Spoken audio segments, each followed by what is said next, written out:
اعوذ باللہ من الشیطان الرجیم بسم اللہ الرحمن الرحیم ثم پھر بعثنا ہم نے بھیجا بھیجا نہ ہم نے من بعد ہم ان کے بعد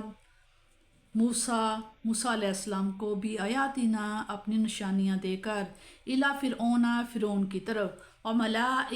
اور ان کے درباریوں کی طرف فظلموا تو انہوں نے انکار کر دیا بہا اس کا فانظر پس دیکھو کیفا کیسے کانا تھا عاقبات انجام مفسدین فساد برپا کرنے والوں کا کیا انجام ہوا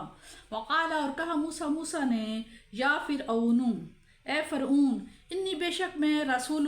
ہوں من سے رب کی طرف سے عالمین میں پروردگار عالم کی طرف سے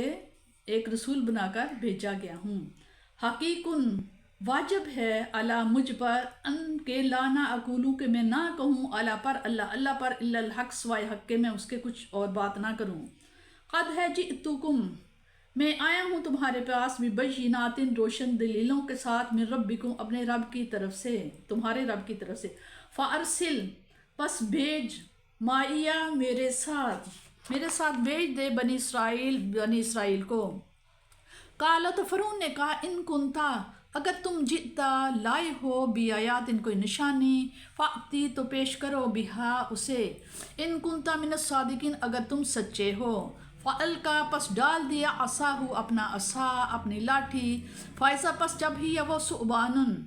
تو وہ دہا سانپ تھا مبین کھلا ونزع اور نکالا یدہو اپنا ہاتھ گریبان سے فائزہ پس جب ہی وہ بیضاء اور وہ روشن تھا للناظرین دیکھنے والوں کے لیے قالا تو کہنے لگا ملاؤ قوم فرعون کے لوگ ملاؤ رئیس فرعون کے انا بے شک حاضہ یہ ہے لا ضرور ساحر یہ جادو علیم جاننے والا یہ شخص بڑا ماہر جادوگر ہے یریدو چاہتا ہے ان یخرجاکم ان کے یخرجو خارج کر دے نکال دے کم تمہیں من ارضکم تمہارے ہی ملک سے تمہاری زمین سے فما پس اب ماذا تعبرون تو اب تم کیا مشورہ دیتے ہو مذکورہ بالا انبیاء کے بعد فرعون جو اپنے آپ کو خدا یا مظہر خدا سمجھتا تھا کی طرف اور اس کے درباریوں کی طرف حضرت موسیٰ کلیم اللہ مبعوث کیے گئے اور انہیں زبردست معجزے عطا کیے گئے تاکہ کسی کو ان کی صداقت میں شک نہ رہے ہر خاص و عام سمجھ لے کہ ایسے معجزے دکھانے والا صرف اللہ کا رسول ہی ہو سکتا ہے یہاں ظلم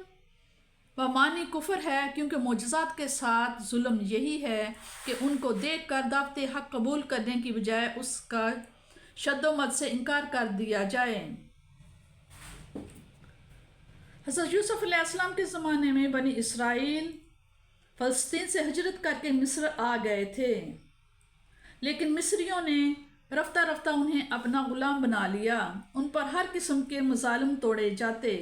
ان سے ہر طرح کی بگاڑ لی جاتی یہ اپنے مصر اقاؤں کی زمینیں آباد کرتے ان کے محلات تعمیر کرتے ان کی حالت بہت ناگفتہ بات تھی موسیٰ علیہ السلام نے فرعون سے مطالبہ کیا کہ وہ ان کی قوم بنی اسرائیل کو آزاد کر دے اور انہیں اجازت دے کہ وہ یہاں سے سکونت ترک کر کے اپنے آبائی وطن میں رہائش پذیر ہو جائیں مجھ پر واجب ہے کہ سچی بات کہوں حضرت موسیٰ علیہ السلام نے کہا کہ مجھ پر واجب ہے کہ میں سچی بات کہوں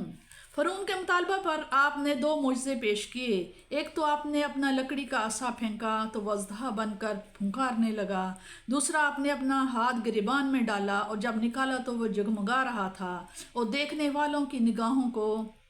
اس کی چمک دمک خیرہ کر رہی تھی جب فرعون کے درباریوں نے لکڑی کے عصا کو محیب اژدہا بنتے ہوئے دیکھا اور آپ کے ہاتھ کو آفتاب سے روشن چمکتا ہوا پایا تو وہ یہ نہ سمجھ سکے کہ یہ معجزہ ہے اور فطرت اور قوانین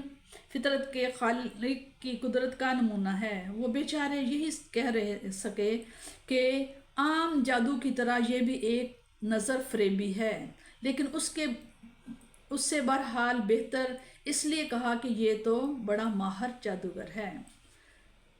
یعنی موسیٰ علیہ السلام اپنے مغیر العقول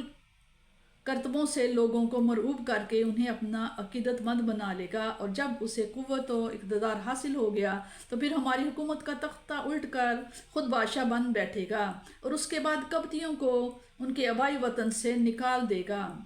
اس لیے اے قوم قبط کے امراء، آؤ مشورہ دو کہ اس فتنہ کا سدباب کرنے کے لیے ہمیں کیا تدبیر اختیار کرنی چاہیے۔ یہ فرعون نے اپنے لوگوں کو کہا، رئیسوں کو کہا۔ افسوس کہ موسیٰ علیہ السلام کو اپنا سیاسی حریف سمجھ بیٹھے اور ان کے ذہن میں یہ بات نہ آ سکی کہ یہ اللہ تعالیٰ کا رسول ہے جو کسی ذاتی لالچ کے بغیر ان کی خیر خواہی میں کوشاں ہے اور ان کے پنجہ استبداد سے اپنی مظلوم قوم کو رہائی دلانا چاہتا ہے۔